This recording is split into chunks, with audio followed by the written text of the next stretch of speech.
Yeah, It's actually really yeah, good.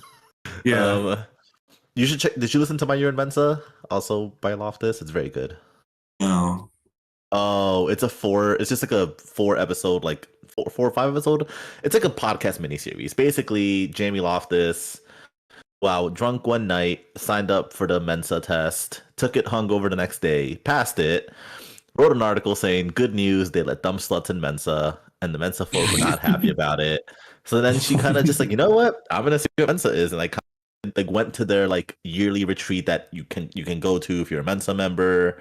She joined their Mhm. Facebook group, and then went full journalism mode about it, and it's really good. You should listen to her. It's called My Year in Mensa.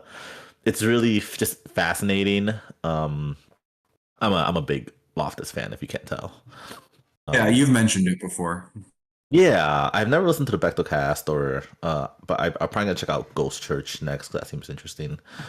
But yeah, when you were talking about the key phrases, I was gonna mention, oh, there's a podcast about this, and then you said Yeah, bank, and I'm like, oh, you listened to you the say, podcast you about say this bank. too. Yeah. Have you listened to any of the other episodes and Yeah. I and- listened to like most of the. I'm a little behind right now, but I've listened to most of them. Yeah, I haven't listened to yeah. like the Cool Bone stuff, but I listened to everything like before that, pretty much. Yeah, I didn't know. I don't think I realized that like a lot of like mom influencers were Mormon, and then like once like as the episode went on, I'm like, you know what, makes a ton of sense. Yeah, of course Yeah, they I are. don't know if I put it together. I think I could recall some instances of some major ones getting exposed as Mormon and then people talking about it, but I never connected dots, so to speak. And Yeah, then yeah, as the episode's going out, I was like, oh, that makes perfect sense as you lay it out. Yeah. the the suck my dick and balls. I work for NASA episode was really good. That was a good one. And then the hide your kids, hide your wife. That was actually really Yeah, interesting. Antoine Dotson. Yeah, yeah, that was a good one. Yeah, it's really it's great. Like kind of like where are they now? I haven't listened to what's the latest one? The crazy girlfriend one. I haven't had No, time yet. Ken Bone is the most recent one, but Which one's that one? Which meme most was that recent one? one. So Ken Bone, you remember like in 2016, there was that at one of the debates, there was like a dude in a red sweater and he became like a meme for a period of time because he like it was like a town hall style debate. So like people like zeroed in on his the way he looked and the way he talked and the question that he asked. And then like someone dug up his online presence and discovered that he had like some weird fetish and some I don't remember what kind genre of porn it was, but then people were like, "Oh, that's weird," and they moved on. Yeah, that was his whole story. It wasn't like anything sketchy. It was just like people just like slut shamed him Yeah, basically. Like, yeah, yeah. It sounds very 2016. yeah, yeah, yeah. Speaking of podcasts, Dan, you still listen to the Tosh Show? Not recently, but I need to. I haven't. Oh, I mean, I love it. Remington, do you know about Dan Tosh's podcast? Oh, It's actually quite good. I like it a lot more than I thought it was gonna. His whole thing is like he lays out in the first episode. He doesn't give a shit about talking to other celebrities. He's just gonna talk to people who he finds interesting. So Dan, this episode, like 3 episodes ago, he interviewed this woman who her whole like jobs company is I book vacations for people, but the caveat is people who are worth 100 million or more. And you listen to the episode, and it fucking radicalizes you. Yeah, like, it's a very good it's like, podcast. the rich and the famous, as we all know, they are so far removed from any of us fucking peasants. And when yeah. you and even this woman is like fucking nuts because again she's super wealthy herself because she only works with people who are worth 100 million or more. And the things she says and does, she says she wears a different pairs. Is it a different pair of shoes or something? No, she uses a different toothbrush every single day. And I'm sitting there like, all right, to the gulag immediately to the work camp in Siberia. You are sentenced for life to hard physical labor. I cannot be in power, guys. I will be very Stalinist. Anyway, welcome to the show. Are we live? Welcome to the show. Yep. Are we we're live? Are we 4 minutes live? Okay, in. cool. Oh God. And that's my Welcome. views on totalitarian communism. Remington, how are you? Doing swell. All right. I So didn't do this remember the is jacket last time. Yes, he had the jacket. Yeah. Gene, there's a video. You can go and see the video. I don't watch I'm like Adam Driver. I don't watch anything I've done or been in. Yeah. So this is episode 2 of Eyes Wide Watch Club. So Gene, we all watched your recommendation, Wet Hot American Summer. So why don't you take the lead and start us off and introducing the movie and why you picked it? I actually, yeah, okay. So Wet Hot American Summer is a 2001 movie. It's very interesting. So it was written by David Wayne and Michael Showalter. I don't know if people remember the Comedy Central show, Michael and Michael Have Issues. That was Michael Ian Black and Michael Showalter. And that's actually my first exposure to Michael Showalter. And then I don't remember how I discovered this movie. I honestly think it was just like on Netflix one day, and I'm like looking around, like just browsing Netflix, and I think the movie appeared, and I probably just like looked it up. And once I read it was a cult classic, I'm like, I have to watch this movie because I love cult classics. That's part of the reason why I tolerated Remington's recommendation. No, I do. I enjoy a good. Can you hear me? Yeah. Oh, no, I enjoy a good cult classic. So I watched it, and this was honestly years ago now, like the first time I watched it. And yeah, one of the first things that stands out is like, oh, this cast. This is like a lot of, you realize like a lot of these people went on to have really successful careers, and you know, like it's H. John Benjamin, right? Not John H. H. John Benjamin is John. talking can of vegetables. And I love that he's like a voice role because he has a very iconic voice, and that's become two of his, you know, that's become his bread and butter. And it's just like, so I'm watching this movie, and I remember, okay, I'll get to that. So yeah, so the whole point of the movie, it's basically like it's a parody, it's a spoof of all these sex comedies. You know, they're at a summer camp. It's a fictional summer camp. It's the last day of camp, and the movie just takes all these like tropes and cliches and tosses them into a blender and just kind of like fucks with them to really ridiculous extremes. And I find that very interesting, and I find just a lot of things of the movie very interesting. For example, this movie had a $1.8 million budget in like 2000 money. Did you guys see the box office return for this movie? It's really bad. According to Wikipedia, which we all know is a valid source, off a $1.8 million budget, it made $295,000 at the box office. Wow. That is so bad.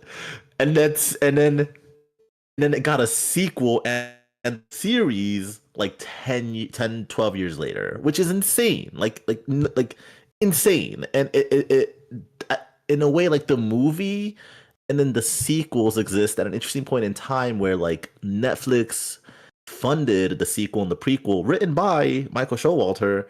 You know, they got the whole cast back again 10 years, no, like way after they've all made successful careers. And I just feel like, I don't know, I don't like using the whole thing, I don't like using the whole like this wouldn't be made today, but like I don't think Netflix today would have funded like a sequel to this kind of movie. But this is Netflix, like what, 2016 Netflix? Like, you guys know what I'm talking about? Like Netflix has changed a lot. Yeah. You know, Netflix, I don't know. It's just, it's so interesting to me how that happened. You know, the budget was tiny. I guess Paul Rudd has said like he's not sure he even got paid for this movie.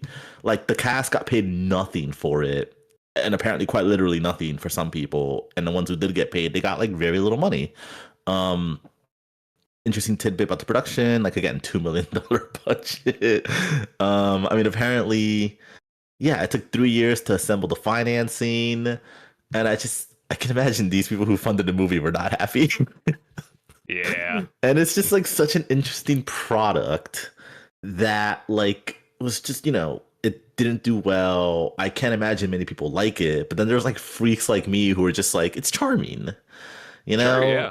And it's just like a I think it's just like a beautiful example of like an indie movie where you just hire these actors, you know, and again, like they're all just like sketch people and like they're unknown, hoping to make a name for themselves, and you just get them in a movie. I mean, you see it all the time. You know, you look at a famous actor's work and you go back long enough and you'll see like, oh, they did like I don't know if you guys know about Michael Rooker's first movie, but you know, like someone like Paul Rudd, like Paul Rudd's fucking Ant-Man, and he did this movie for nothing. You know, it's Sean Benjamin is Bob Belcher, Archer, fucking Amy Poehler's in it, like Joe Trulio, like Bradley Cooper. Right. Like, I just think it's a really important like period, kind of like it exists and is a product of like a really interesting point in time that I think that has a lot of importance to it, and even Netflix like sees that.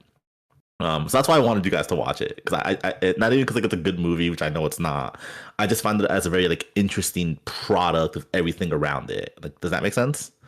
So you're not even really like a fan of it, or would you say that you? I'm a fan of it where it's like a bad movie, but I think it's so stupid. Like, I'll get to some like my favorite scenes. Like, I think it's just so okay. dumb.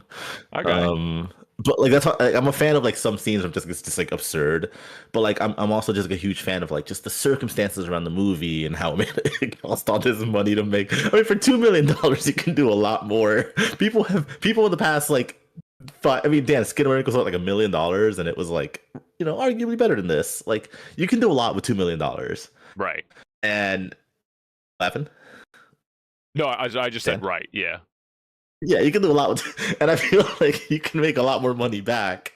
I mean, is it the phenomenon like Clerks was made off like a small budget, but made a ton of money back? Like, you know, generally, I mean, Frisk the Cat, I think I read too, made a ton of money. Like, generally, if it's like a movie this well known, it's either like a sleeper hit or at least it made some money. But no, this thing made nothing, and Yeah. it still got two shows on Netflix based on this movie, which is Right. insane.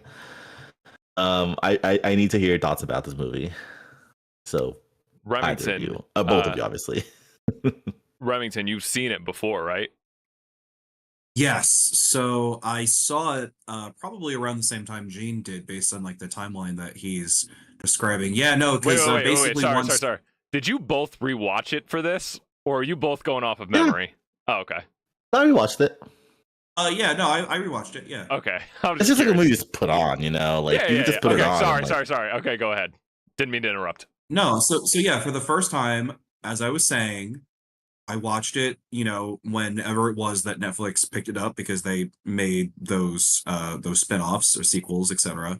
And because I was like, what is this? This looks funny. And like Gene said, it had like everyone in it, you know, and so that's when I checked it out. And I actually this time around wound up liking it better than I remembered it. Liking it more. Yeah. So I actually had a great time with this. I thought it was quite funny.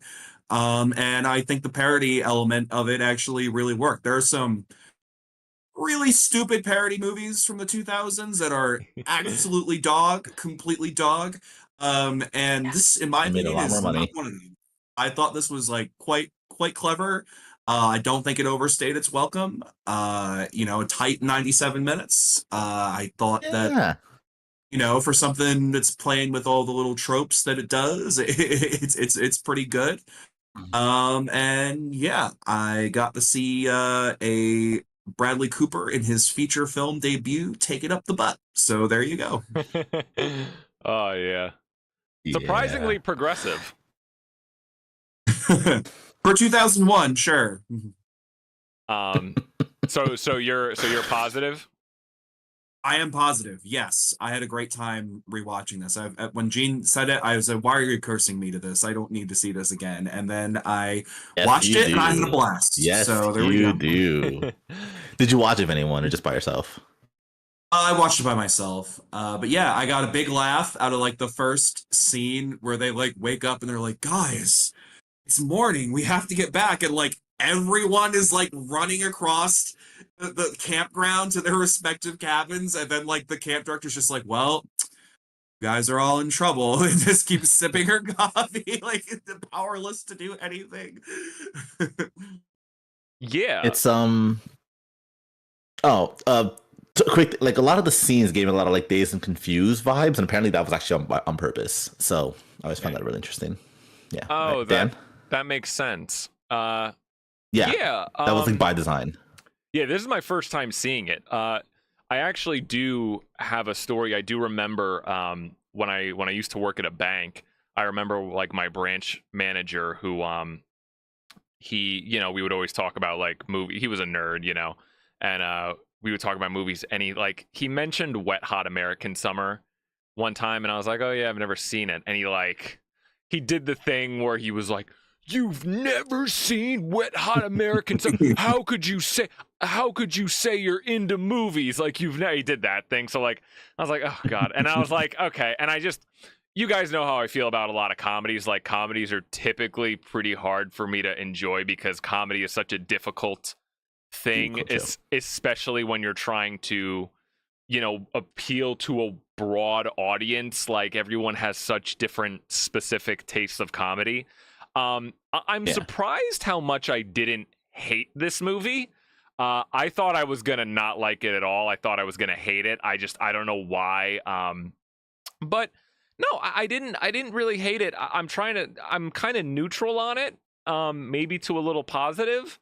I guess I'm a little bit more grappling with, well, I guess maybe it was one of those things, if I was there when it came out, I would understand why it became, I guess I'm more like confused as to why it became such a cult classic. I guess it maybe just chalk it up to I should have been there kind of thing, But no, maybe.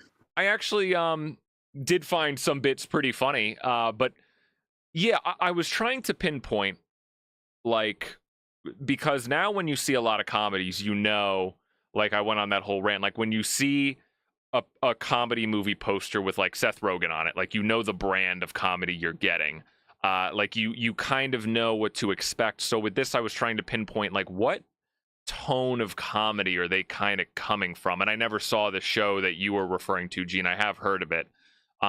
Like I'm very not in the know when it comes to a lot of these like sketch comedy performers. Like obviously I know who Amy Poehler is. Is that her? Amy Poehler?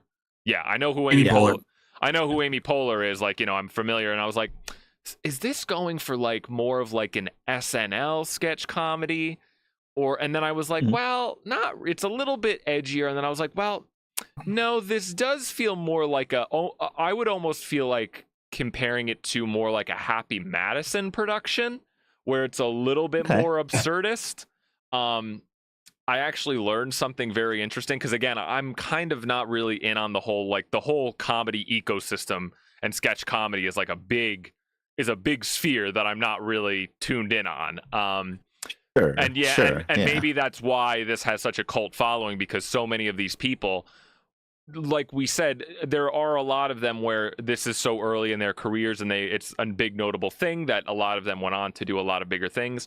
But when I look at because there's so many characters in this movie, when I look at a lot of their IMDb's, a lot of the main characters do seem like they have very successful careers in Hollywood, but kind of just like within other comedies, or they have bit roles in bigger movies. And so it's like a lot of these people I would never really recognize besides the obvious ones. So it's just interesting how I was like, well, these guys are all clearly successful, but never really anyone that I would be like, oh, that's so-and-so. Like, oh, that's Michael Showalter. I would never know who the fuck he is. But Elizabeth Banks is in the movie, and she's had a very successful career. Yes, that I know. Yeah, this was actually before Elizabeth Banks was like famous or well known. Like Amy Poehler. She's doing like random cameo supporter extra. Oh, Molly Shannon's in this. Yeah. Molly Shannon's in this. Like, it's still like a lot of notable actors. This is Paul Rudd. The man's. This is Paul Rudd. Well, right, Paul Rudd. Yeah. Mainly, I was thinking of Paul Rudd, Bradley Cooper, and Amy Poehler. But also, who is it that I don't think we mentioned this yet? But I noticed that the guy who played Gene the cook, Christopher Milani. Maloney. Yes, Christopher Maloney's in it. Yes.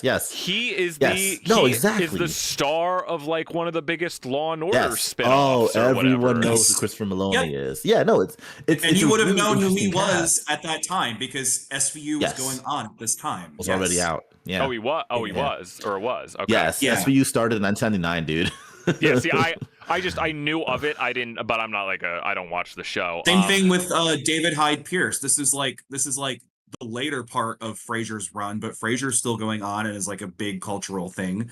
So you would have Yeah. known who he was when you saw him on screen. And you would have known who It Molly didn't- Shannon was. She was still in SNL, as was Amy Poehler. She would have just been starting up in SNL.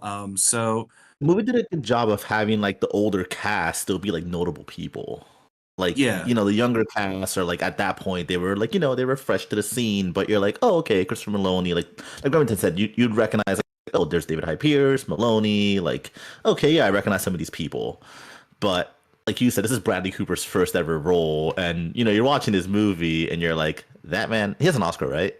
Did he get one for Star Wars? he's been No. nominated many times. He has not won yet, famously. Yeah. Fucking Okay, you, you're just like, okay, this Bradley. man's gonna be a multi-nominated Yes, Academy right. Award. Like, you know, like this Yeah. man isn't. This man's gonna be in Silver Linings Playbook. You know, like this man's gonna be Rocket Raccoon. Right. Yeah.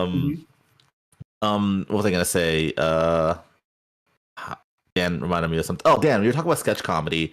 That's a thing too. I've realized like I'm a fan of when a comedy troupe, is that how you pronounce it, right? Like Yeah. just does a movie. Like, are you guys familiar with Broken Lizard? Like, I'm a big fan of Broken Lizard. No. They did Super Troopers. Oh yes, that's that yes, group. yes. Okay, yes. Their movies are so stupid, I do and I'm love just it's their like stoner movies. comedy. So do you like Monty Python stuff? I do. No, I do. That's what I'm saying. Like, I'm a fan of just like when you can take and like because it's. I think I listen to a lot of podcasts of comedians and they talk about this a lot of like comics, comedians, whatever. You know, you can be funny, but it doesn't mean you can make a good movie. More often than not, you're not making a good movie. And the structure is usually just like they don't know they can structure sketch comedy, but like a full blown movie, that's different.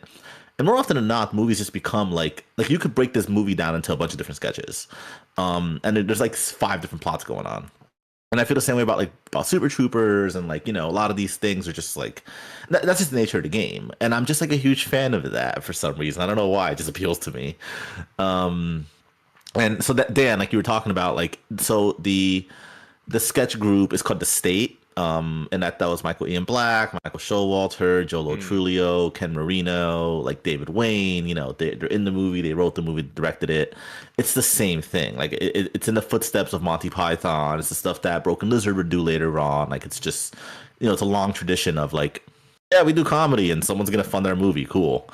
Yeah. So this is right around the time where there is a wave, like the 2000s saw a like reinvigoration of like the sex comedy, and so so like I feel like it's kind of like American Pie that probably kicked that off in the late 90s. But this is like still absolutely. pretty early into this wave, and so it's seizing on that kind of like what's in the zeitgeist at that time. So if you're looking at tone, you're looking at kind of like that, right? So like it's so this is like a parody of like 80s sex comedies and summer camp movies. A lot of them have to do with like having being a young kid and having a sexual awakening at camp. And so it's kind of like laughing at that and playing with that, but it's doing it right conveniently at a time where there's currently like a wave of teen dramas that are also having fun with you know, the idea of like coming of age and losing your virginity and things like that, just for like a like millennial setting, I guess you could say. I mean, look at the poster. Like it's very like it's evocative of a time period. Literally look at the poster for that and the poster for I think it's called Meatballs, right? Which is a movie that Meatballs that this movie draws homage from, and it's parody of Meatballs. That's the original Ivan Reitman, Bill Murray collab from like the late 70s.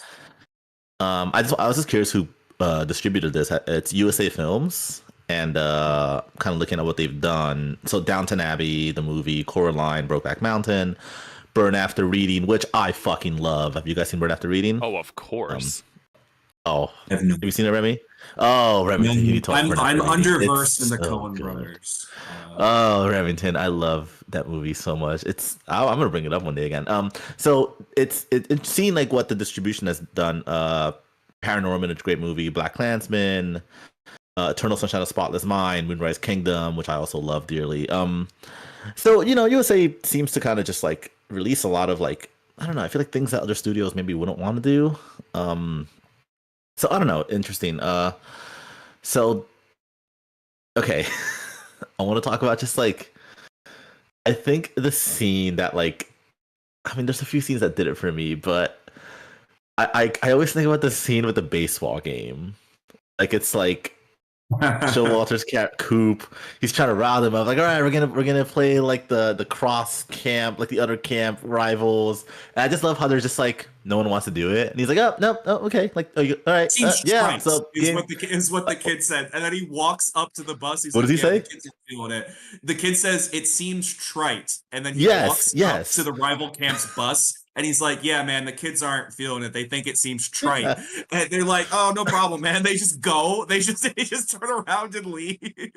I remember watching that. That's the kind of joke. Like you have to understand. Like it's a parody. It's turning the trope on its head. And that's what this movie is. Like you have to understand where these jokes are coming from. You're not gonna understand the fucking movie. And then like the a rock, not to. Well, just like what and the other part that really sticks with me is when they all go on the outing to the city or whatever, the town, and it just gets like progressively worse and worse and worse. I remember I watched that for the first time, and I'm like, "What the fuck is going on?" It ends up like shooting up in like a house. That was she's going to town. We're going into town. I remember when they beat up the older woman, I was like, okay, this is funny. And then they end up just shooting up. And I'm like, wait, hold on. What the fuck is going on? They were in the trap house. No. Yes. And I remember that's when I think at that point I was like, oh, this movie is just like, okay. Like those two sequences live rent free in my head. Especially the baseball one. Oh, and is it Jolo's character who abandons the kids? Right? Yeah. Yes. That one. Those three just like live rent free in my head as like that's what this movie is. Like, you know what I mean? Like, and they're all like terrible people in a kind of way, but they're like, I don't know. It's I have a lot to say about this movie. Yeah, no. Any standout sequences? I mean, like we were just saying, like I actually made like a list of all right, of like what plot, like no, just as an outline, just like what are the different plot lines? Because I will say, if I do have any criticisms of this movie, I don't think structure is a big deal in a movie like this. No. I was like, man, there are so many characters, and there are definitely characters where I don't feel like they need to be in this movie or really serve that much of a purpose, but they all kind of get something to do, like to varying degrees. So I had I counted 7 total plot lines, where 2 of them with an additional 2 that are kind of like subplots of like one character. Because when you basically break it down, you could even see that like it basically goes in like couples of characters. Yeah. Yes. Yeah, there's different couples. And some of them intertwine, obviously. It does make me think. It actually does make sense that something like this would be turned into a mini series down the road, because when I watched this movie, I was kind of just thinking, man, this feels like it could have just been a mini series, but obviously much different time back then. No, I mean, so yeah, go ahead. Well, we'll finish your point. Don't let me interrupt, but I do have a definite reply to what you're saying. But if you have more to say, finish it. Yeah, no, I guess I don't know where I was really going. Yeah, I'm kind of all over the place. I'm kind of just at the end. I kind of felt like there feels like there were more bits that worked for me than that didn't. Yeah, you mentioned the town scene when they went into town, because I guess this is where I'm kind of really out of my element, because when I look at comedies today, I just know, okay, there's a very clear, this is your line, this is where what you won't cross, this is where what you will do.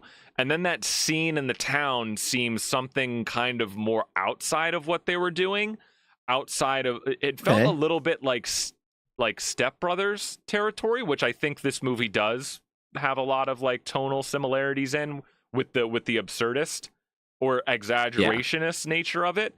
What I did like, I guess, which they kind of did, was when the kids were drowning, and they kind of didn't confirm, but they did kind of imply that those kids died, which I kind of liked. I was like, oh wow, they're actually willing to kill kids. I like that. So that was where I was like, that should be the title of the episode. They're willing to kill because it's like you're trying to gauge of like where is their range, where are they, is it awkward comedy, is it dark humor, is it, so it felt a little all over the place to me. Not even in a bad way, just in because that town scene for me, I was like, that seems a little different than what the rest of it was doing. It almost, maybe it's just me not being familiar with the time of not being well versed. Like this is a genre that's kind of outside my wheelhouse, so I'm trying to like get a grip on like what is this brand of comedy. But yeah, all I wanted to just mention too is just I do love the premise of a summer camp comedy. I do think that was a great. I do think if I had any overall criticisms, a little too many plot lines. We can get into that in a little bit, but Remington, what were you going to go into about the miniseries? So the reason it feels that way, and that it feels like it's overflowing with characters and it's overflowing with plot lines, is that there's a purpose to this, right? So it's making fun of the summer camp movie. The virtue of the summer camp movie is that anything can happen, right? Think about all the summer camp movies from the 80s. You have anything from something as silly as like Meatballs, which we were talking about before, to like a slasher movie like Friday the 13th, to like some of the more generic sex comedies, right? Like anything can happen. And that's kind of like what it's doing as a parody, where it's saying this is, think of it this way, this is all happening in the space of a day, and it's like, oh, we went into town and we did all these drugs, and then we went to the library, read some things, and then we almost had a baseball game, and then these people went out and they got lost in the rapids, and we had to run all the way back to go get them.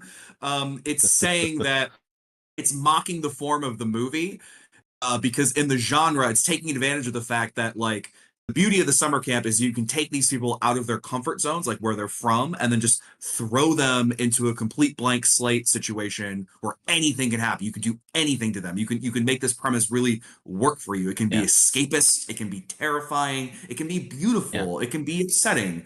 You're just, what this is doing is it's throwing it all into one, and then like making a joke about like how like if you push it to its max, it can be kind of ridiculous. It can be kind of absurd, and like it's aware of this, right? That's why there's these jokes at the end where it's like when Michael Showalter's character comes back after his like whole like training arc, and then he like pulls the girl aside and he's like, listen, I did a lot of growing since we last spoke before dinner, and now I'm gonna focus on me. And it's like like that's what it's doing. Like this is very intentional. Yeah. No, I got to. What's up? Oh, I was just gonna say, I know I seem like I'm so often a stooge when it comes to Gene Knows, when it comes to comedies. Like usually I'm just so, it's just so, but I wasn't like, I didn't have my arms folded this entire one. I was like, oh no, some of these bits they're pretty funny. I got to give them credit.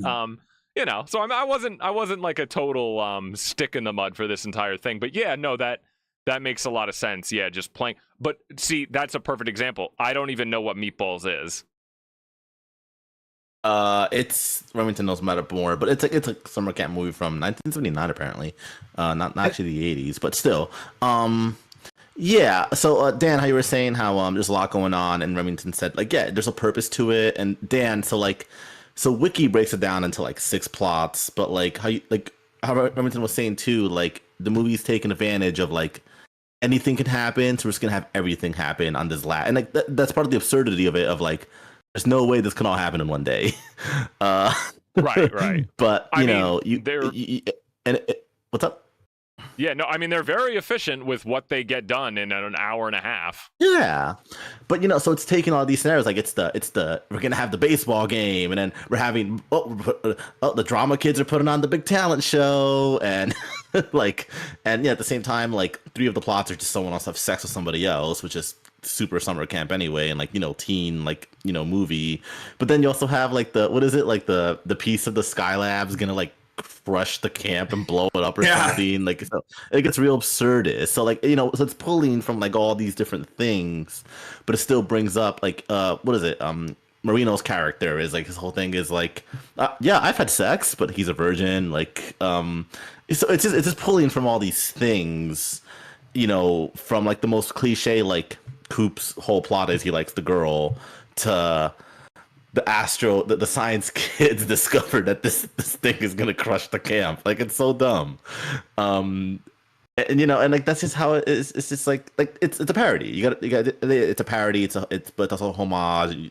You have to like just understand that like this is not a serious movie. Yeah, no, for sure. But yeah, Dan, do you have like a favorite comedy? You know, The Mask, I guess? I don't know. I always try to think of, and I do have an answer for this, of what like I have mine. I you know, I really like Bruno. Really? Yeah. The Sacha Baron Cohen movie? Yeah, I mean, I like the original Borat, but like Bruno was just so much more out there. I do have a favorite. Wait, Remington, do you have one? Yeah, go ahead. I have a better answer. Favorite? I don't know. What's your better answer? Your I'm better still answer? thinking of mine. Yeah. I thought Bruno was your answer. I think about this so much because I always think, what is my favorite comedy? And I've thought of answers before, but I can't.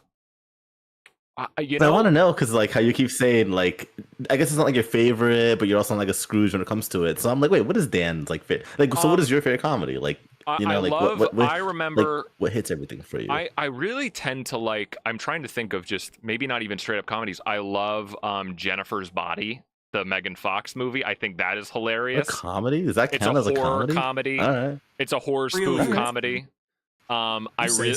I really remember thinking Tucker and Dale versus Evil was hilarious. That's a horror comedy. Absurdist You things. seem like you'd like, yeah. You seem like, I would have guessed you would have picked something like from like Sanders like 90s run or something. I feel like that would, I don't know. I could see you being like a Happy Gilmore kind of guy. I do think of those movies fondly. I'm not very big. Like, here's an antidote. When I was away with my family in like an Airbnb for a weekend, and my brother insisted on all of us sitting down and watching Step Brothers, and I absolutely couldn't do it. I couldn't sit and watch Step Brothers, just because. Did you finish it, or did you get up and walk away? Oh, I went to bed. I was tired anyway. It was very late. But I just can't. I have this weird thing where I think it's where it's just that, like, a movie like that was so ingrained in the culture, and I'm like, I've seen it so many times. I know. Oh, you're gonna hate my pick. I'm just like, how can you? No, that's fine. Like, I'm not knocking, but like, just for my taste, I'm like, or just, I guess it's more that it's so I like, oh God, like, is there not a new Step Brothers? Like, there's not anything better. I'm trying to think of. Okay, my pick. Yeah, I dislike Step Brothers for other reasons, so I get what you're saying though. I don't even hate Step Brothers. I just it's too. Oh, I'm not a fan. I have a lot of thoughts. I can't watch it again. Like, it's too. I've seen enough of that movie. Go ahead. Yeah. What were I have a lot of thoughts on. Well, I don't know if Remington has one. I'm like, it's like a movie you can quote all the time. You can just watch it because you're like, this is gonna get a laugh out of me. I guess a comfort movie. I guess like Princess Bride. I don't know. Like maybe one of the Mel Brooks movies, like Robin Hood Men in Tights or Spaceballs. Spaceballs. Yeah, mine is Superbad. I'm not gonna. I like Superbad. I can quote that movie endlessly. My friends and I quote it all the time. It's just like a perfect like teen like high school comedy movie to me. Yeah. Like it's so good. I did. No, I like It's very like set in like a time period too, but like I love that movie.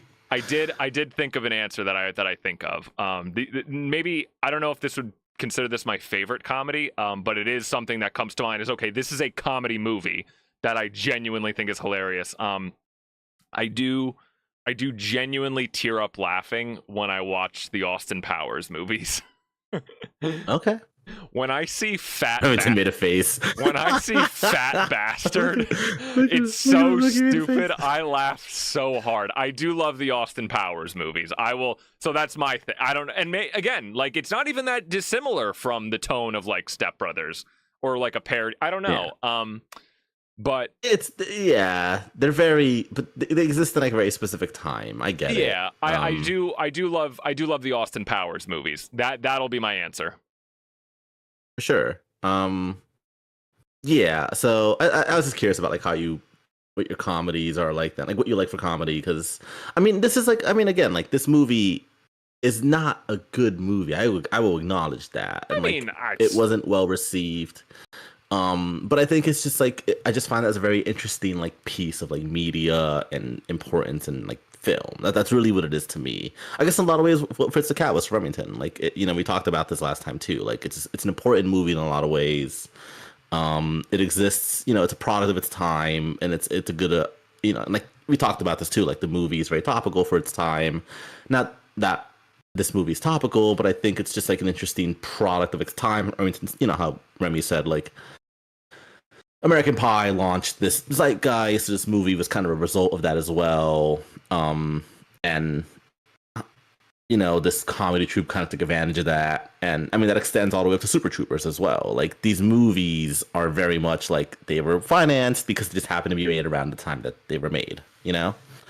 They were in the zeitgeist and made people some money, and it gave us these movies, which I can't hate on that. I think I don't even think you have to be that deprecating about it. Like I think this cult classics. So this is like pretty good. I think a lot of cult classics, when I watch them, I think some people have deluded themselves a little bit. I think they kind of liked a movie, and then most people didn't, and then they convinced a bunch of people, actually, this was the wronged masterpiece in its time. It will be redeemed. And then I'm like, no, I think those haters had it right the first time. I'm gonna stick with the haters on this one. I love that you're saying that, because you and I have had a lot of positive conversations on the Star Wars prequels. Everybody's got their shooters. Who cares? Yeah, own your opinion. There's nothing wrong with it. No, I know. I was like talking to him. I mean, so I'm glad you guys liked it. I mean, yeah, like I guess you're right. I shouldn't be that. I do like this movie. Like I wouldn't recommend it otherwise, and I think that's a lot going for it. Maybe wrong place. Maybe it would have worked better at like the streaming era, as like a direct to streaming movie. I don't know. Like. Like it's, and I feel that way about a lot of movies anyway. Like you watch a movie and you're like, this probably came out during the wrong time. It would have probably been more well received, in the streaming era or like a few years later, whatever. So yeah, that's all. That's like, I don't know. That's all I really have to say about the movie.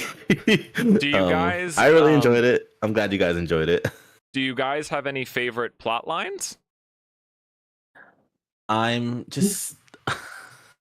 I love the whole like the science kids plotline. I think it's so dumb. Because it exists like on a, like it's like it's not really tied to the rest of the movie, but it's like I like the stakes of it, but we're like no one else kind of cares about those stakes because they're all busy having their like teenage problems, and then you have the science kids who are just like, no, we're all gonna die. I like that they. That's so silly. Even the stakes in their own plot were kind of ridiculous too, because remember their solution was they had no way to stop it. The thing they were like bound to the wire trying to do was just find a way to track it. And then they were just like, oh, I guess it's here. And then they just were like lucky that it missed. Like that they were like, we did it. We saved everyone. It's so good. I guess I think too the whole thing is too like is like the subtext, like they miscalculated, like they think it's gonna cause destruction, but it's kind of just harmless, but they don't realize that. It's like creating these stakes that aren't really there in the first place, but I think it's great. Yeah, because it's doing the whole like, and really, and the real journey was the friends we made along the way, right? That's what that subline is. It's about like the camp Yeah. director and the scientists getting together and the kids realizing that they have Yes. each other. They don't have to be the They're outcasts. all laying in a Yeah. circle, staring at the sky. Yes, yes, yes, Yeah. yes, yes. Yeah, that's good. That's my favorite plot line Oh, you were- personally. okay, yeah. My favorite plot line, fuck. I had it and then I forgot. Dan, you go. I have to remember mine. Yeah, now that I'm looking, because I'm so glad I like plotted this out. I made a list of which ones plot, because there are some that I actually didn't like. My favorite one that I genuinely got the most laughs out of. I did really like the science one. I really liked the one that they. The structure is so wild in this movie. My favorite one was the rafting trip. With Victor, and Neil when they take the kids to the lake. That was my favorite subplot, and it's only Victor can navigate these rapids. No, and it's so funny. Like I when I was watching this movie, again, they're doing the thing that, you know, you cut each scene is going back to another plot line and progressing it a little bit, but you will go so long without. I mean, I feel like you could do a cut of like 15-minute episodes of each one of these plot lines individually, because that plot line is introduced in the beginning. I think they come back to it at like the middle point in the movie, and then they don't come back to it until like the end of the movie. They're cutting to some plot lines throughout the runtime where I'm like, oh, I forgot this was even in the movie. I forgot this was even here. So I not even really a criticism, just like a wild, like, wow, you guys, this was all over the place. But no, I did find it really funny when he comes in the beginning, and it's so weird, like what makes me laugh and what doesn't. When Ken Marino, the guy who plays Victor, he just comes up to Michael Showalker and he goes, "Oh, you talking to Katie? Does she want to fuck me? She say, well, she wants to fuck me? Oh, she totally wants to fuck me." Like, he just, I don't know why that made me laugh. It was so stupid. But yeah, and then the biggest laugh I got out of that plot line in the whole movie was when he was driving the van, and maybe it's like an editing thing, when he's driving the van back to the camp. This was the biggest laugh I got, and he's like singing dun dun dun dun, dun, and he just goes, "Oh shit!" And then it cuts to the van, and then it's not like he has to swerve off the road to hit the tree. It's not like it was it wasn't something in the road. He had to like purposely swerve into the tree, and I thought that was very funny. And then when he runs back to camp. And he goes, "No, all of those kids are on the raft. I left them there." And then it just cuts to the kids, and they're all like, "No," as they're like, it's like the middle of the night. I thought that got me going. That was a good laugh. But yeah, it's like such a tiny part of the actual movie. Did you guys notice the setting inconsistencies? Because I noticed it when I first watched the movie, like the first time ever years ago, and then watching it again, I realized it. Like, wait a minute. So I looked this up too. The production, apparently it rained like so they shot it in May of 2000, and I guess it rained like every single day. And so they had to just kind of shoot outdoors whenever they could, but a lot of scenes had to be just done indoors instead. So there's a lot of times indoors you can see it's raining outside, and then the characters walk outside and it's sunny. I didn't notice that. Like, it's That's very funny. noticeable. It's actually pretty noticeable. What I didn't notice is I guess it was like cold during those days, and you can see the character's breath sometimes, which makes no sense with summer. That I didn't notice, but I did notice like it's always raining when they're indoors. I never noticed that. Okay, but I did read. Yeah, just go back and like look out for it. It's pretty noticeable. I did notice some lighting inconsistencies. Yeah, and that's because it had like just like a weather strained production. I think a lot of the cafeteria scenes you can really tell it's raining outside because cafeteria is like large, like the windows you can just really tell it's like gray outside. That's kind of what I think that's when I noticed it too. Like during the cafeteria scene, I'm like, wait a minute, why is it raining outside? And this is one of those things that happens with like a basically DIY production, which is fine. would you guys watch the sequel or the prequel or no? Like the series? Back in the day, Which is a lot. yeah, I did. No, like would you guys now? Wait, did you watch maybe. it or now? Yeah, back in the day, I said. Did you watch them? I didn't hear you said. I said back in the day. Okay, yeah. I said that in the intro, and now I've said it like 5 times. Dan, would you watch it? It's more of a time commitment, but you know. Yeah, wait a minute. So there's a prequel and a sequel that was produced by Netflix, right? And they're both mini series. There's no sequel movie, correct? Yeah. Yeah. So the first continuation, whatever, was First Day of Camp, which is just like here's where all the characters met. You know, here's who they were at the beginning of the same summer, and then they brought back the whole cast. But notably, all of Amy Poehler and Bradley Cooper scenes had to be shot like in like a day or something, or like a 2 days or something, because they were so busy at the time. And then they did 10 years later, which is now 1991 in universe. Bradley Cooper's not in it. It's Adam Scott playing Ben instead. I thought was interesting. Yeah. But they add cast members too. Jason Schwartzman is in First Day. I'm looking at the list real quick. Jason Schwartzman, Chris Pine, John Hamm, Randall Park, Michael Cera. You know, they added more like, okay, these are funny people now in 2015, 2016. Yeah. Interesting. So, okay, my turn to talk about sequences. So my favorite, I liked everything with the talent show. So like from the beginning when everything with like Amy Poehler and Bradley Cooper when she's like as the producer of this talent show, and then Bradley Cooper's like and she's like, oh, sorry, I'm the director, choreographer, he's the producer. And it's just like all the things to get like obsessed with it, like you're the producer. And then they're like, we will be doing Godspell, and if none of you can carry a tune, don't even think about showing up to this audition. And then like the actual talent show itself, I loved everything that Michael Showalter was doing as that composite Jewish comedian MC. Like I was the person, I was represented by the audience who like the joke is that he's not actually funny, so the audience is like ha ha ha ha, and everyone else is like what? I was the people, like I was me. I was genuinely laughing at that. I thought that was so good. I thought he was so good doing that bit. In my own headcanon, that is just Coop like doing a bit the entire time and he's MCing, even though they establish it's not. I think it makes it even funnier to think about it that way. But he's like, yeah, we used to ride a pterodactyl, and I'm like, oh my god, it's too good. And then how it ends with that guy who's like from The Big Bang Theory, and they're like, show us what you do, and then he's just like going like this the entire time.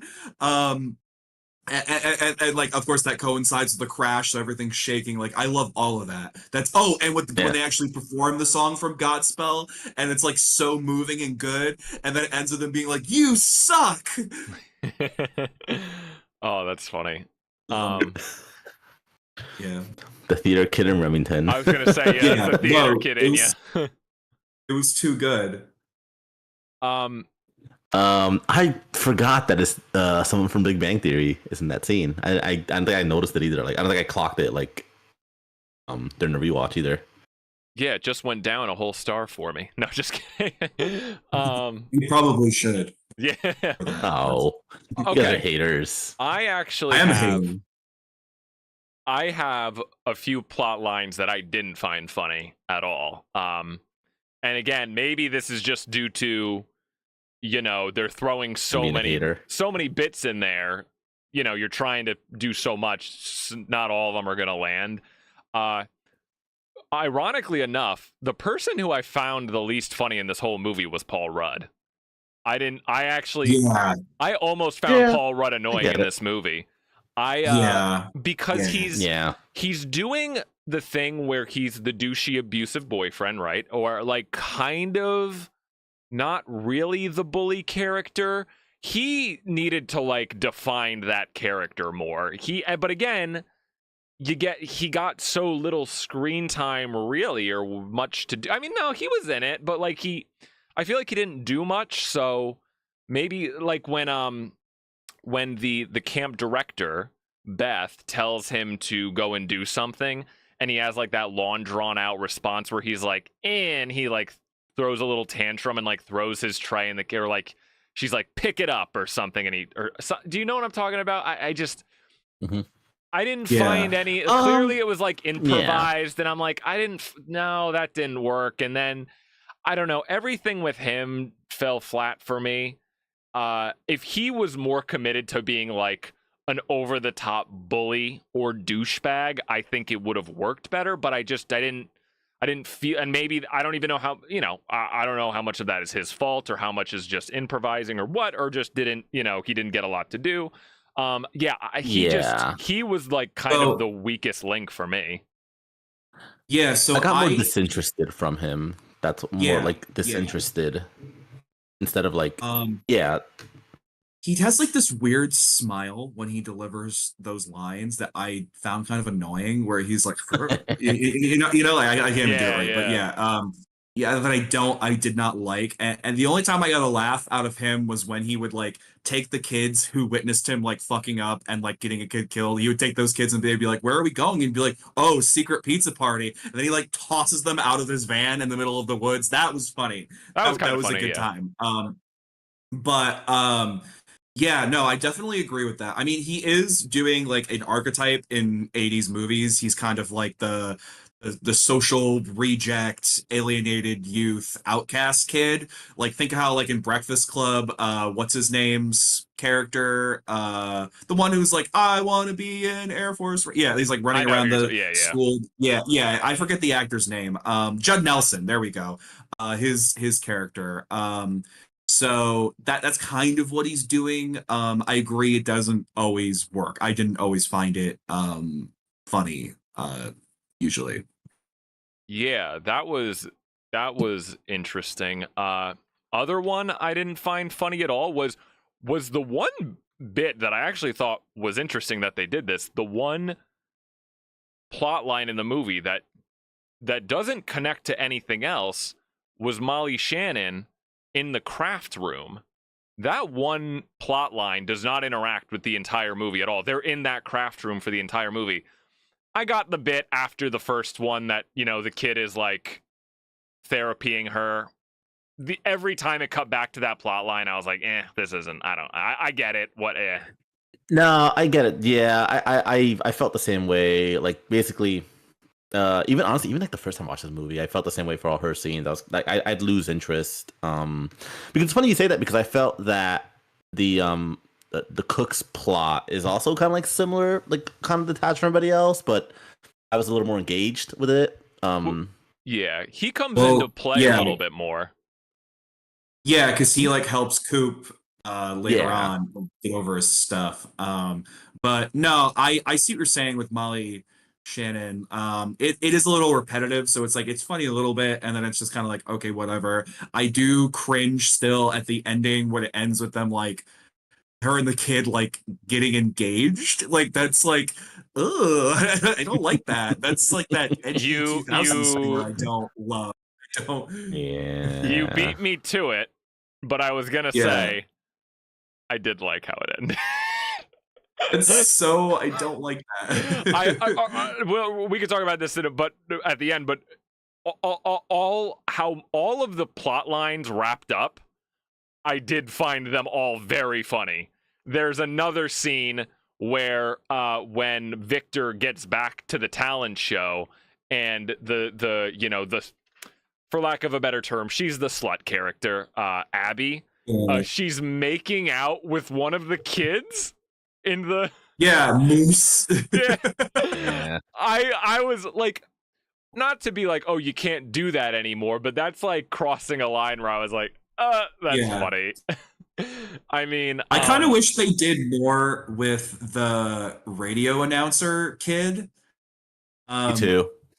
Like, I wish they did more with that. As far as like the fact that his like mic wasn't connected, and he had like all these bits that no one could hear but himself. I wish they had more with that. No, I did too. The guy, I thought it was gonna be like more. sorry, Dan, Yeah, I go thought they were gonna do more with it too. Like when you're watching the movie, I felt like, oh, this is gonna I thought it was gonna matter a little more, but yeah, I agree. Yeah, no, because that kid's connected to the guy that Bradley Cooper's hooking up with.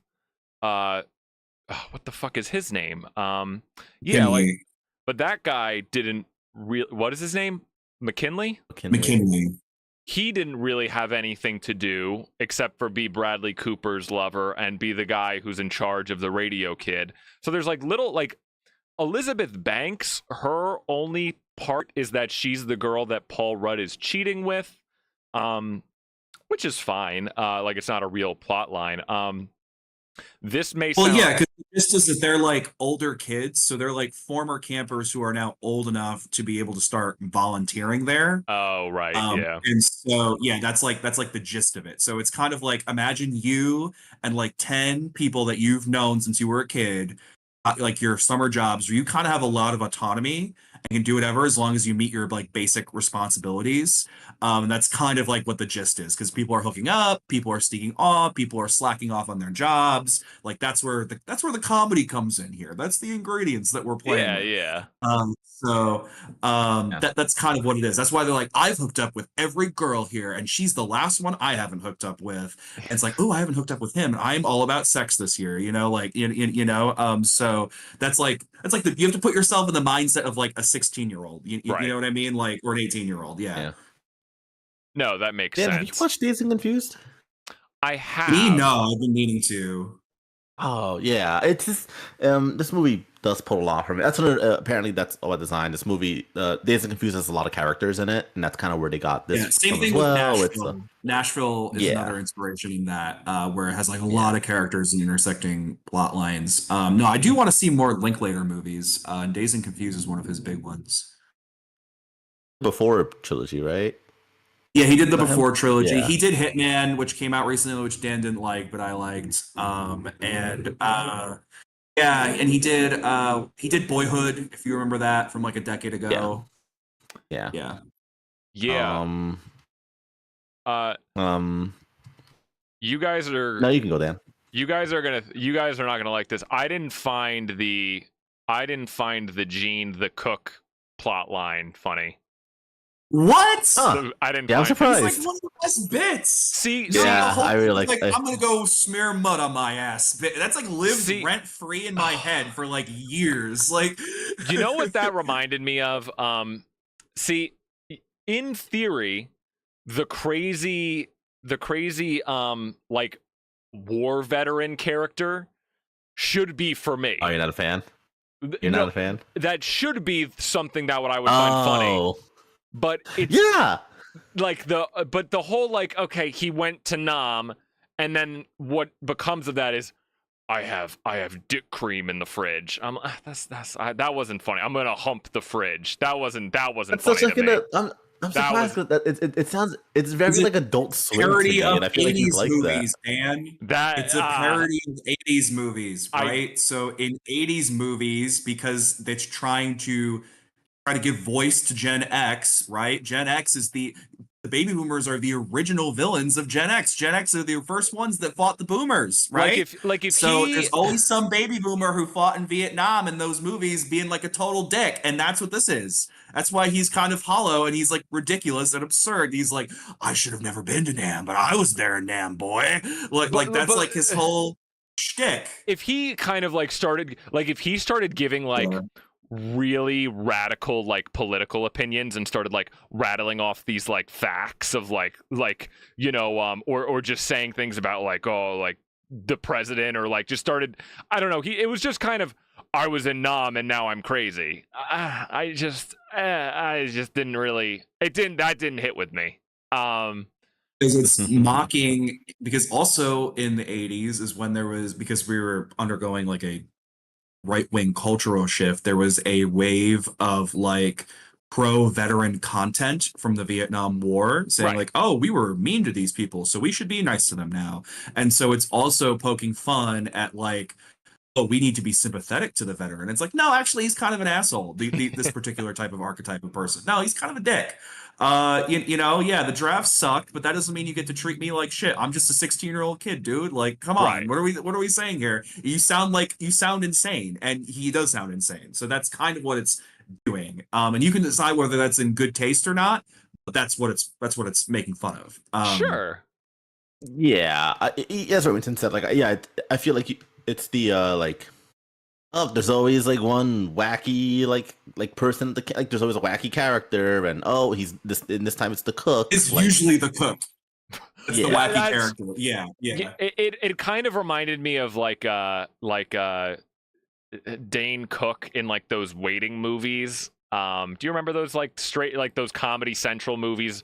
It kind I of think you're talking about. what? I said I think I know what you're talking about. It kind of reminded me of that level of like I get it, but like I just didn't find it funny. But I knew that was the one where I was like, oh, these guys are definitely gonna disagree with that. But no, I mean everything else I really liked for the most part. I don't think, but who's the one guy? The big guy, JJ, Zach Orth, didn't really need to be in the movie. He didn't do anything. You know who I'm with the longer hair? Wait, who? His name was JJ, the character. And he had the longer hair, the bigger guy. Oh no, I liked him. Because like Yes, I like I that recall bit that. where it was like our good friend McKinley is and then they're like McKinley at lunch, and then they like wheel in was it like a freezer or was it like an ice box or a fridge or something, and they like wheel it in, and it's like we couldn't let our good friend McKinley marry a man and not give him something, it was like I love that bit. That was good, yeah. You know the one observation I had, now I'm just kind of going off into random stuff. When I did see Bradley Cooper first come into frame, and just I think it was probably just due to his look in the movie, but I immediately thought, damn, he looks a lot like Anthony Starr.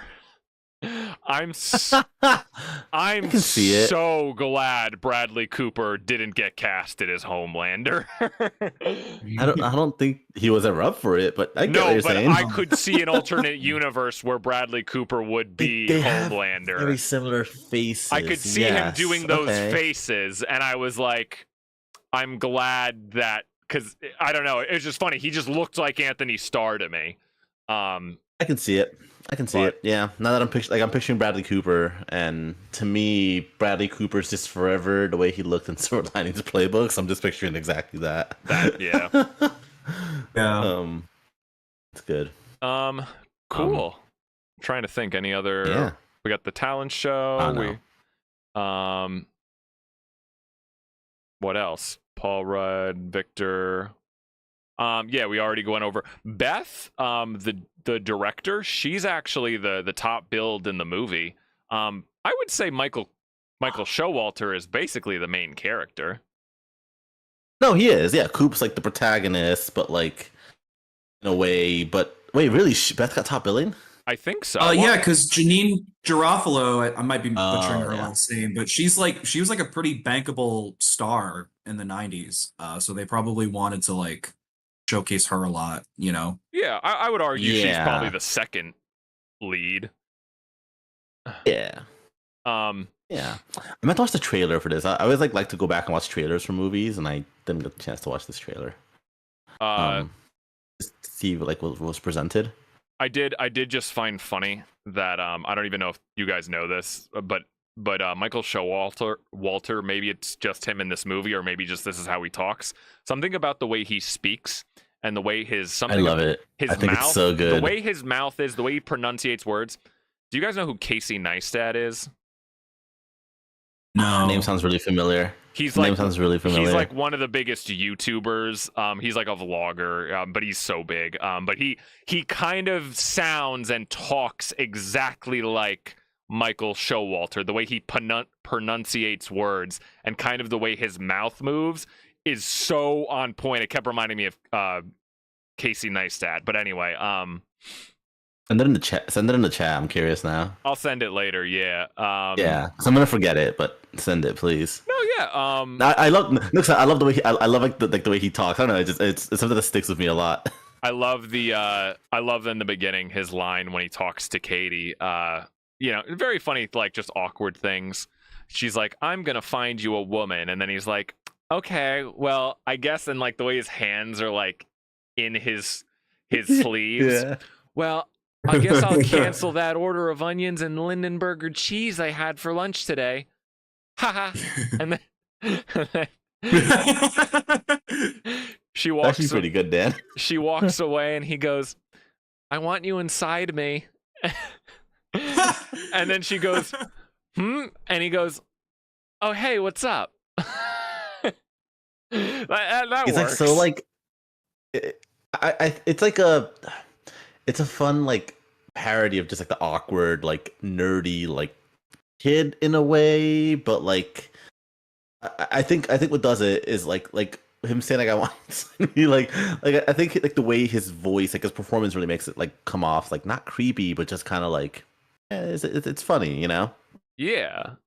No, it works. I think that's kind of like I think that's what makes it work too. Like instead of just coming off as like creepy and like off like but like too off putting. You know what I mean? Yeah. No, it's. I love the voice he's doing. I think it's great. It's funny how I just think it comes down to whether you think the bits are. It's funny how the tone, the brand of comedy, like where the Molly Shannon thing fell so flat to me, just bits like that, just for whatever reason they just work. Yeah. It's hard to tell what it is. David Hyde Pierce, I know he's Frasier. This is a comedy that I also do like, a comedy show. Is he the guy also in Reno 911? Do you guys know Reno 911? I do, and it's funny, Dan. A lot of the people from the comedy troupe, I guess they appeared in Reno, but I don't know if David Hyde Pierce does. Okay, I thought he was the main guy. Maybe not. But yeah, Reno 911's a comedy I remember fondly. That show. Yeah, I never got into it, but when I was reading about what's it called, the state, the comedy troupe, like it says they've worked a lot with Reno, as you're saying, Dan. So another was Reno also the product of a comedy group? Most likely, it had to have been. Yeah, members of so they had their own MTV sketch comedy called The State, and then members of the troupe have frequently collaborated on other television film projects, including Viva Variety, Reno 911. So yeah, there's a lot of crossover, Dan. Like it's fun that you mentioned that. There's just a lot of crossover. I did see on their IMDb pages, some of them did, at least appeared in Reno 911. I think it was just the mockumentary style that worked for me about that show. Funny. So do you like Trailer Park Boys? I love Trailer Park Boys. Yeah, that doesn't surprise me. Doesn't surprise me one bit. Me and my brothers and my dad bond a lot over Trailer Park Boys. The it's the mockumentary thing works very well. Yeah, that makes sense. And just the trashy humor, over the top. What was I gonna say? I did really laugh at the capture the flag Usain Bolt bit. Is that who was? Yeah. And I was like, I don't know if it was Usain Bolt. It's before Usain Bolt. It's way before Usain Bolt. I don't know why. I'm like, wait, hold on, wait a minute. I'm racist. Whatever. Usain Bolt was like, I was in high school. It's Jamaican. Yeah. I don't know anything about sports, but Usain Bolt was Jamaican too. Yeah. Okay, so when I was like laughing, I was like, the one black guy in the movie. I didn't even think about it until then. Listen, a lot of the homages, a lot of the jokes are also dated, you know. Well, it was also supposed to be a Jewish camp, I think. The camp supposed to be a Jewish camp? I don't think so. David, I read a little bit into the production. So David, really? What's the director's name? Yeah, he went to he went to like a Jewish camp, like and all that. I read about that. And I don't know if it's literally Jewish, but it is inspired by some of the creatives' like experiences going to Jewish summer camps. But I don't know if the Camp Firewood is like a particular faith. Yeah, I don't think the camp itself. I don't know if it's 'cause, like, supposed to be, but in the beginning, when there's the voiceover of the radio kid, he does say Jewish day school radio. I don't know if that. shit. I don't know if that What? means it's a Jewish Well, camp, he can but be Jewish, and the camp doesn't have Right. to be Jewish, but he could still be Jewish. Yeah. yeah. Yeah, 'cause I mean, the Showalter's experiences came from Camp Mohawk in Massachusetts, and I guess like in the scene when they go to the town, that it's Waterville, Maine, which I guess is it's not too far from the camp that Showalter had gone to. I did read. So I think it's more just. Sorry, Yeah. go ahead. No, you were saying. No, I did read that just about the guys, whatever, the David, his experience at camp. The one story that actually did happen was he actually did crash a van. That plot line is actually very realistic to what happened. He said it's kind of exactly what happened. He was told to take a group of campers to a lake or something, and he wanted to make out with this girl that he was seeing, and he left the trip early. Didn't say like he left the kids or whatever, but he left the trip early and ended up crashing the van. And he said he was like wandering around at night trying to get back to camp. And when he finally got back to camp to make out with the girl, everyone was just like, what the hell is wrong with you? You crashed the van? And then I guess they like implemented a rule after that he could like, the counselors were never allowed to drive the campers ever again. And then at the end of the story, he says, I did get to make out with that girl eventually. All's well that ends well. So from what I could find, that story was actually real out of anything. So I mean, yeah, I'm sure some of it definitely has to be. But going back to the Jewish thing, the Jewish camp, yeah, I just took it as like a mix of just like a bunch of like various like northeastern whatever places. I didn't think of it that way. I just kind of chuckled with the Usain Bolt. I was like, oh yeah, it's the only black guy. Not that I don't care, but good cool stuff. I know something, Dan. I already have my next movie picked out, but we'll get to there. Oh, I bet. It's not your turn. It's not your turn. No, I know it's not, but literally, and I legitimately like. The only reason I have my movie. Okay, so have you guys watched is it A Taxi Driver, that Korean film? You guys seen that one? It's with the guy from it's one of the guys from Parasite is in. I'm pretty sure it's him. Oh, okay. It's really good. Remember when I watched it? Yeah, A Taxi Driver. Remember when I watched it a few nights ago? Tell us if it's what you're gonna pick. No, that's not the movie. That's not Okay. the movie. Oh my That's not God. the movie. That's not the movie. Okay. But the movie has two big things in common with the movie that I am gonna recommend. So that's kind of how I got to that. Watch the Okay. movie though. It's really good. It's Okay. it's what's his name? Song Kang Ho, I think his name. Yeah, he's a Snowpiercer. That's what he was in. And okay. Parasite. He's the dad. he's the dad in Parasite. Yeah, He's in a lot. not the rich dad. No, Yeah. I know. The Yeah, that dad's was in like a lot. But that was like Parasite was his breakout movie, and then he did a Taxi Driver in 2017. Really good movie. Check it out. Okay. I enjoyed it. So, All right. I know it's not my turn, Remington. Jesus. It's okay. Only I got other one for you. tidbit that I had that I did have one other thing, but just a funny thing that I found in the trivia, when the kid is drowning in the lake, there's the one kid. He's coming back. He just keeps coming back to the kids drowning. I was like, oh, are they actually gonna kill kids?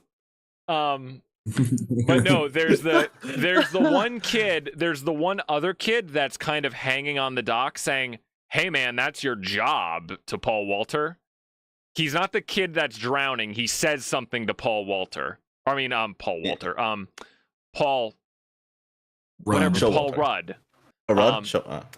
That kid was Kyle Gallner, who is now the star of Strange Darling.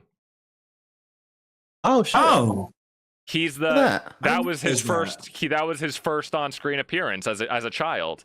He's not a huge star, Wait. but he's now in, he's a cult favorite. He got yeeted out of a van. Yeah. That I found funny just from recent, movies. Oh, he's 37. You said his name's Kyle Garner? Yeah, he's kind of Idle becoming. Garner, yeah. Oh, wow. He's kind of, thanks to I'm looking at Strange what he's Darling. done, yeah. Red Letter Media did a whole video profile on him because the Dinner in America is becoming like this new recent cult movie that people are talking about with him. So he's been around. Yeah, I'm reading his roles. He played Bart he's in Allen. That's Smile cool. too. He's going to be in Smile Yeah. Yeah. I mean, he's in quite a few movies. Okay. So he's had some good success. It's cool. Yeah. Um I did have two funny just like filmmaking things. I'm so Mhm. glad when I went onto Letterboxd just to see the I'll look at what other people I follow say about a movie. Someone did point out in just a little Letterboxd review that just said pot smashing sound effect, which is do you know it happens twice in the movie, the most generic sounding pot smashing sound ever that's clearly Yeah. from that YouTube library you could just pick up. Also, okay. really- Really didn't exist, Dan. When no, this I movie know. Yeah, it didn't I'm exist just yet. saying. I'm saying it's a very generic pot smashing Yes. sound effect. Dan, a Wilhelm scream did not originate on YouTube either, just so you know. No, I know that. There was a Wilhelm scream in this as well. I know, but Dan, it doesn't come from a YouTube library. I Just- know, I want you to damn know it. that. When I was back in my day, when I was in 2013, when I was in communications video editing classes, we had CD packs that were sound effect CDs that you were supposed to pull from to put into iMovie. I know. Back in my day, the pitches, we didn't have all these women. But no, there was also a really funny piece of filmmaking, really good, when he goes, the scientist guy, David Hyde Pierce, he goes, hey, it's all one shot. They walk past a picnic table overlooking the lake, and he goes, I need to talk to you about something. And she goes, okay. And he goes, can you meet me over at the picnic table in 10 seconds? And she goes, okay. And then he walks out of frame, and then she waits, and then 10 seconds later, all unbroken, one take, they pan over, and then the picnic table has all the kids there. That was all one shot. And I went back and looked. They did pass the picnic table at first. It was all one shot. So she had to stand there and wait as they quickly came out of frame into the picnic table. So that was funny. I was like, oh, that's a good little Wait, trick there's there. not even there's no hidden cuts either. No. I get No, that was all one yeah. take. So she had to wait for all. So they had to. Oh, that's good. I didn't Yeah, I realize was like, that. oh, that was That's clever. really good. Yeah, that's like some Mel yeah. Brooks shit. I like that a lot. Yeah. That's good. Cool. See, Oh, I Dan's wanna here for the say production my- stuff. I love that. I want to change my answer from before. My favorite comedy movie, I'm officially stating now, is the SpongeBob SquarePants movie. Okay. I'm trying to get Maya into that or Scooby Doo, and it's not working too well because she's really into Studio Ghibli right now. That's Really amazing. which is not bad. No, yeah. Oh, dude, I've watched Totoro so many freaking times, and then second to that, she's getting really into Kiki's Delivery Service, which is very good. But That's interesting. "Man, do you I would wanna have watch-" thought she was too young to really appreciate Kiki's Delivery Service. yes, no, in a lot of ways she is. But Miriam's really into Studio Ghibli, so Miriam was just like, "I'm gonna put on Totoro, and you're gonna watch it." And yeah, Totoro makes a lot of sense. she tried to put show on her Mononoke, and I Pompoko. was like, "Miriam, this, what is it?" Show her Pompoko. Okay. Yeah, she's just really latched on to Totoro, Spirited Away, which she calls Chihiro, and Kiki's Delivery Service, which she just calls Kiki. Miriam tried to put on Mononoke for her, and I was like, Miriam, Mononoke is not age appropriate whatsoever. No, This that's movie is not about age appropriate. No, conflict. don't do that. Yeah, Don't. in the first scene, you see a soldier get pierced with an arrow, and I was like, Miriam, you can't put this movie on. She's gonna grow up having such good taste. Yeah. She's gonna be out in so the that's, her backyard thing right doing now. the dance, growing trees. Well, Yeah. no, Totoro's her favorite movie right now, so I've watched Totoro so many times.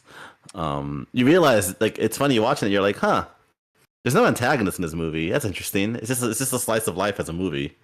Yeah. There's no antagonist in Totoro. Think about it. There's no. I read and I deep dove onto a Reddit thread where someone is like, I wanted to watch Totoro, but somebody else told me that nothing happens in the movie. And all the comments are like, no, dude, there's a lot in the movie. You just have to like just don't go into expecting like a whatever. We can talk about Totoro some more time. So yeah. Gene's next pick is Gene's. No, it's you guys. It might. It's one that I think. I feel like one of you has watched and one of you hasn't. That's my guess. So both of you Well, hold watched on it. to- I'm hold on excited to for it. it. I know. No, I'm just trying to think. Anyway. SpongeBob SquarePants movie. That's a good choice. Great movie. Yeah. Great movie. It's a great movie. I don't know how funny I think it is. The Hasselhoff bit is What do you great. mean? It was hilarious. No, it's a classic. So funny. It's a classic. freaking was it bald? Bald. No. My eyes. That lives rent free in my head. I remember watching that as a kid and in the theater, and when they opened that movie with the pirates getting Yeah. that blew. going to watch. I the was movie. a Yeah. kid sitting in my chair like Martin Scorsese is like a 5-year-old like smoking a cigarette like this is cinema, and they go tickets to the SpongeBob movie. I was like, this is epic. I loved that bit. That opening bit of the pirates. I was to this day I could watch that and get amped. How do you not but- love when they all just they're all standing there and everything just becomes Mad Max like immediately. Yeah, that was funny. Like, when it's like, now that we're men. The stand-in for ice cream as alcohol was funny. When he flips out on Mr. Krabs hungover. Yeah, no, We're on a weed hunt. Don't think we don't We got- know how to weed them out. it's so We got quotable. we got the meme where the so what is it? What inspired you to open up a second restaurant next to the first one? Money. Funny. Oh God, such a classic. No, Scarlett is that where the, Johansson is the daughter? She is? No fucking way. Yes, she was still like this is still like her like teen star era, like young woman sort. Yeah, because this is like around that time. So that movie would have come out like after Lost in Translation, 2004. but like she's still like very young. Oh my and is God. doing these kinds of roles. It still, is yeah. Scarlett Johansson. Holy shit. Yeah, and think about the voice. Like that's her. That's like Yeah, dude. I have to watch this movie again. Jeffrey Tambor's King Neptune. Oh man, Yup. I never noticed Yup. any of this because I watched this movie in a very long time. I love Jeffrey Tambor. Oh man, Alec Baldwin as Dennis. It's good. oh, I didn't They got- realize that's- that. Oh wow. Ah, I- we'll give you some Look respect, at that. boys. Respect for the no, dead. it's of course D. Bradley Baker's in this. Wow. Holy, I went to watch this movie. Yeah. Look at that. I did think of what one of my go-to answers for favorite comedy is. I would say yes, the Austin Powers movies. Whatever, I think it's the second one that has Fat Bastard. That's probably my favorite.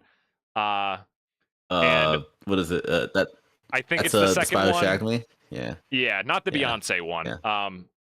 No, that's But- Goldmember. Yeah, so Spy Who Shagged Me is the second because the first one is the International Man of Mystery. Yeah, that's probably like I'm trying to think of like pure comedies. My other one that I would say that I love so much, and this is like my stepbrothers, Tropic Thunder. Oh yeah, yeah. Huh? I have a sauce for Tropic Thunder as well. Maybe it's the racism, maybe it's the war stuff. Like the No, I have a sauce for Tropic Thunder as well. I Tom- watched it like Tom Oh, wow. Cruise in that movie. And I hate He's like- Ben he's like, I'm Stiller. is that where he's like I'm talking scorched earth, motherfucker. Motherfucker. Yeah. I will Yeah. fuck you. Like I don't know what it is. And it's just- McConaughey with him. It's McConaughey with him in those scenes too. Yep. Early That cast is like stacked. Yeah. yeah. Yeah. But yeah. Yeah, Okay. So I that's a thought of good it. one. My favorite comedies. And Cool.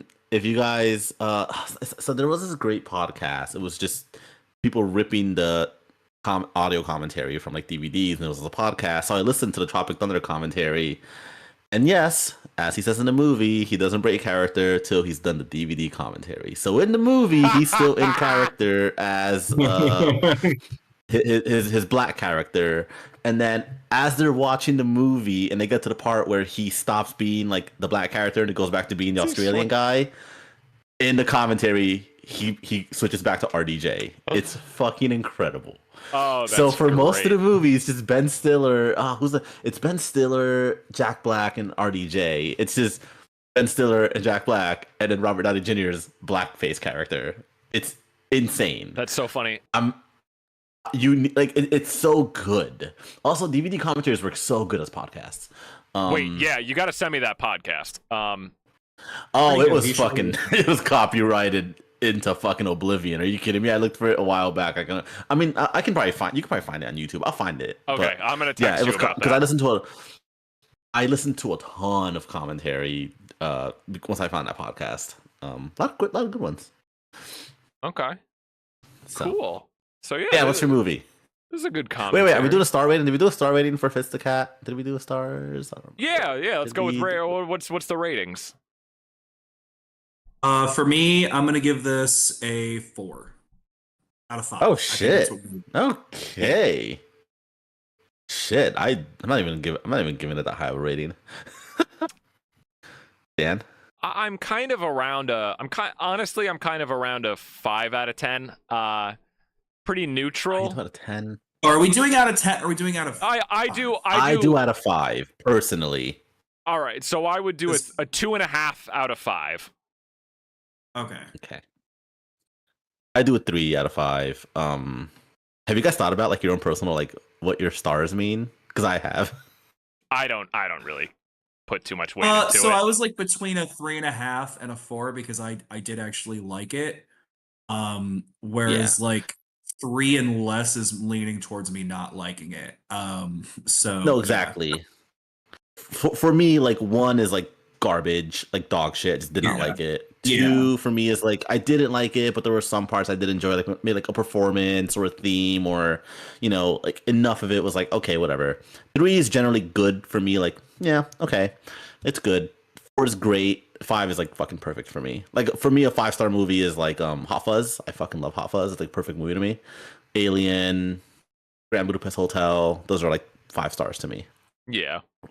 Yeah, no. I mean, I don't like to put too much weight into like star ratings because when I go to You literally have a letterbox that you use constantly. Yeah, no, I do. But it's I think about this a lot, the more you watch more and more movies, it's funny when I go to my what I hold more dearly is when I watch movies in a year and I have like my ranking. My top 50 of all time is like my baby. That's always changing. And then all the movies I see in a year, I will rank. And sometimes I'll find that I will put movies that something might have like a 7-star, but I ranked it higher than something that I put as like an 8-star, just because I try to, I don't know. Oh, yeah, for sure. I might rate a movie where I think, and who the fuck cares what I think, but I'm like a nobody. But when I think of for myself, I try to just gauge, like, rate a movie on how much I enjoyed it. And then there are some movies where you think, this was a really great movie. I have a lot of I admire it a lot, but there might be a movie that I didn't rate as high that I would probably go back to, or I just like more for my personal preference, Yeah. That's how I think. I mean, what of are it. your So, top 4 in Letterboxd? What are your top 4 like Letterboxd movies that like like everyone's like your favorite 4 movies or whatever? I don't remember. Pulp Fiction, You told me. Good, the Bad, and the Oh, yeah, Ugly. you told me that. Eternal Sunshine, and for the 4th one, I have No Country for Old Men. But like my top 50 list of all time is pinned to my profile, and that's like I'm constantly like updating that. But no, yeah, I mean, like a 2.5 out of 5 is like a neutral. It's like test grades. A 50% is like I'm neutral on it. A 60% is like technically I'm positive on it, but I bought it from Pantano. I'm feeling a light 3 on it. Yeah. I really try to think about like, would I ever want to rewatch this movie? That's a big thing for me, is rewatch, because I'm always watching. No, for me too. Or like Yeah. memorable. I could think, wow, that was a good movie, but am I ever really going to think about it, or am I ever going to want to rewatch it again? That's something I always try to keep in mind. Well, no, I get that too. Like, I mean, like, okay, like I think Grave of the Fireflies is great. I cannot rewatch it. It is too sad. Ooh, I have to see that. I am It's not really rewatching Grave. I know. I Miriam know watched that about it. movie. I'm like, Miriam, I'm not. I was like, Miriam, I'm not rewatching Grave of the Fireflies. I don't want to be sad for 2 fucking hours. Also, Yeah. like you're literally a parent. Like I can't imagine sitting through that as a parent. Like that. I haven't watched it since I've been a parent, so Yeah. I get it. And and listen, there's a hold on, let me. You guys have your computers, right? Yes, I do. Hold on. Hold on. Someone fill the dead air real quick. Well, we currently have 2 people watching live. Comment in the chat if you want to tell us Hi, what pieces people. of garbage. We usually get a lot more views on the afterwards. Remington, look up watching- the both of you. Look up the painting First Steps by Vincent Van Gogh. Ugh. The what? Oh, you're not a fan? You're not a fan? No, this is work. Okay. Yeah, the what? It's called First First Steps by First Steps After Millet by Vincent Van Gogh.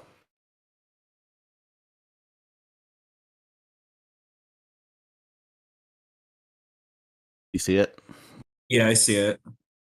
So as a parent, I saw it back over the summer in person at the Met. I started crying. Like I legit had like a very visceral emotional reaction to it. So I don't think I could watch Grave of the Fireflies. And I had a very visceral reaction to that painting. And like as a parent. So I was like, yep. Like, and I was surprised. Like I've never had a moment where like I get it, you know? But like that was my I get it now. Like Yeah. that was my Danny DeVito, like I get it now. Yeah. So A lot of it comes down to personal experiences. parenthood changes you. Yeah. Yeah. So seeing that in All right. person, I was like, whoa. All right. Do we have anything more we want to add before Yeah, Dan and I was tells us his movie? Yeah. No, Yeah, 'cause I'm I tired think and I we're. gotta eat something. Yeah, no, sorry. Hurry up, Daniel. Okay. I think we're all good. Yeah, thank you, Gene, for the recommendation. I didn't hate it.